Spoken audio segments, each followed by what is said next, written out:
No vídeo passado nós falamos sobre não negar a nossa humanidade, porque Jesus veio em forma de homem para nos mostrar como viver uma vida que vale a pena ser vivida na presença do Pai, uma vida leve, uma vida emocionalmente saudável. E hoje nós vamos trazer exatamente como sermos condutores das nossas emoções ao invés de sermos conduzidos por elas. Como agir de forma saudável frente a essas emoções. Será que na Bíblia existe alguma emoção que é considerada pecado? É sobre isso que a gente vai estar falando hoje. A Bíblia nos diz: conhecereis a verdade vos libertará.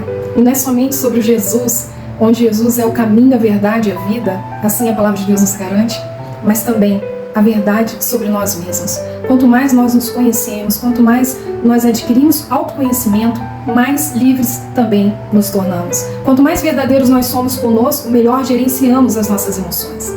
Quando eu aceito, por exemplo, que estou vivenciando uma emoção dolorosa, e eu aceito de forma ativa, não de forma passiva, eu vou explicar sobre isso, eu gerencio melhor essa emoção. Por exemplo, eu estou irada, e eu identifico que naquele momento eu estou irada, ao invés de me negar, não, essa situação não me abalou em nada, quando na verdade eu estou queimando por dentro. Quando eu nego, essa ira vai crescer, vai se intensificar e vai sair ou em forma de explosão ou em forma de doença. E muitas doenças são resultados de emoções reprimidas.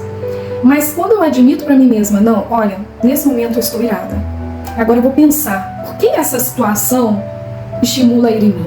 Por que isso mexe tanto comigo? Qual linha de ação eu vou tomar nesse momento? A Bíblia diz também: irai-vos, mas não pequeis. Então, o problema, o pecado não está no sentimento, na emoção. O pecado está, ou pode vir a estar, na linha de ação que eu escolho tomar frente a essa emoção, frente a esse sentimento. Então, se eu estou irada e eu escolho descontar nas pessoas, eu escolho falar sem pensar, para depois dizer: olha, eu estava com a cabeça quente, me desculpa, eu não pensei direito no que eu estava falando, então ali eu já pequei. Porque a palavra de Deus diz que a boca fala o que o coração está cheio. Então, por mais que eu esteja com as minhas emoções dominadas por uma ira, eu posso escolher naquele momento questionar o poder dessa emoção, desse sentimento sobre mim. Eu posso me dar uma pausa, deixar essa ira passar. Ao invés de lutar com ela e negá-la, e dizer: não, eu tô calma porque é feio, eu sou cristã e dizer que estou irada, eu vou aceitar, porque não é feio não, eu sou sem emoções, eu vou respirar profundamente e eu vou esperar essa ira passar e não vou falar ou tomar decisões com base nessa ira, mas sim na minha racionalidade, que a palavra de Deus diz que eu tenho a mente de Cristo, então eu vou deixar essa mente de Cristo ser renovada pela presença do Senhor na minha vida, pela oração, para então eu tomar uma linha de ação com base nas minhas convicções, com base nos meus valores, nos meus princípios cristãos. É isso que faz a diferença. Então, por exemplo, se eu estou com medo, o que a palavra de Deus diz? Para nós sermos corajosos. Mas a coragem não é ausência de medo. A coragem é: eu estou com medo e decido ir ainda assim. Porque eu confio que o Deus que me capacita não vai me deixar sozinho diante das situações difíceis, das adversidades que eu enfrento. Eu não estou sozinho, Ele está comigo. E é isso que fará a diferença no resultado das adversidades que eu enfrento. Então, eu posso inclusive escolher, ao invés de olhar para as dificuldades que eu enfrento como uma ameaça, eu posso escolher olhar como um desafio.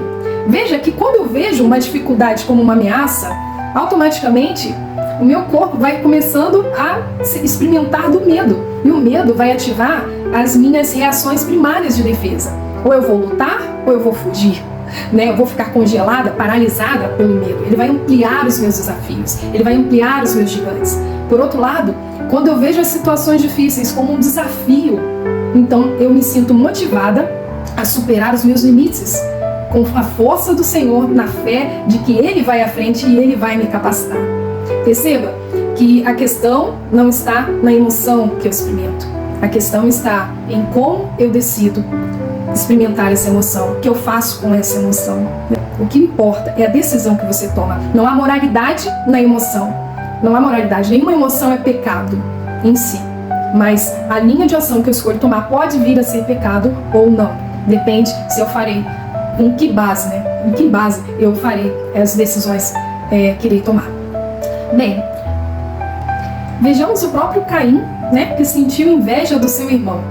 ele poderia ter questionado essa inveja, né? Ele poderia ter parado e pensado assim, por que eu estou sentindo inveja do meu irmão? Será que não é porque eu vivo me comparando com ele? Nós tivemos um vídeo que nós falamos, né? Os 3 perigos da comparação. Será que não é porque eu estou sendo injusto e ingrato, comparando a minha oferta com a dele?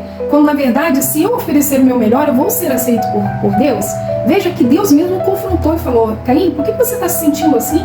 Se você oferecer o seu melhor, você também não vai ser aceito?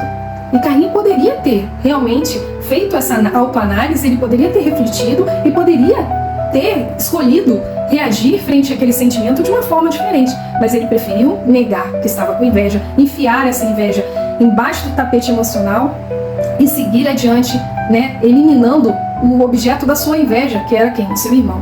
Então, ao invés de eu subir meu padrão, eu elimino a concorrência, né? Eu vou e mato o meu irmão.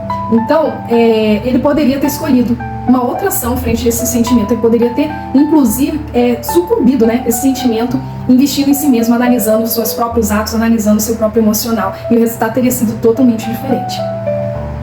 E no vídeo passado nós falamos que Jesus chorou, porque é importante nós nos permitirmos chorar, é importante nós também sentirmos tristeza em um mundo onde as pessoas querem copiar o sorriso um dos outros, querem competir em felicidade, querem postar que estão felizes sem estar, querem criar personagens na internet que não tem nada a ver com o que elas são em sua vida real, para ter um prazer imaginário.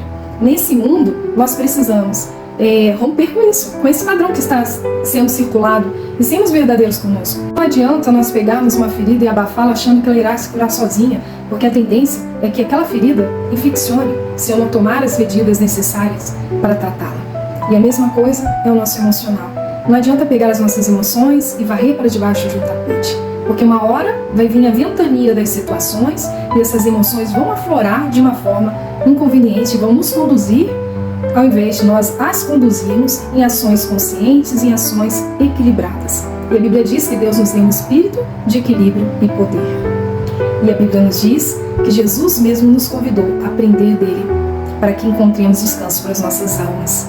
Então vamos aprender do Senhor como lidar com essas emoções. Eu gostaria muito de um projeto de trazer reflexões sobre cada uma das emoções dentro da Bíblia, ira, alegria, tristeza, cada uma dessas, ou as principais, o que a palavra de Deus nos diz. Que você possa orar sobre isso e que você possa apoiar esse ministério curtindo, comentando e nos seguindo no nosso canal, nas redes sociais, no Instagram, no Facebook. Essa é uma forma de fazer com que essa mensagem que tem te abençoado também chegue a outros corações. E ore por nós, assim como também oramos por você, para que você seja edificado, que Deus te abençoe. Um beijo no seu coração.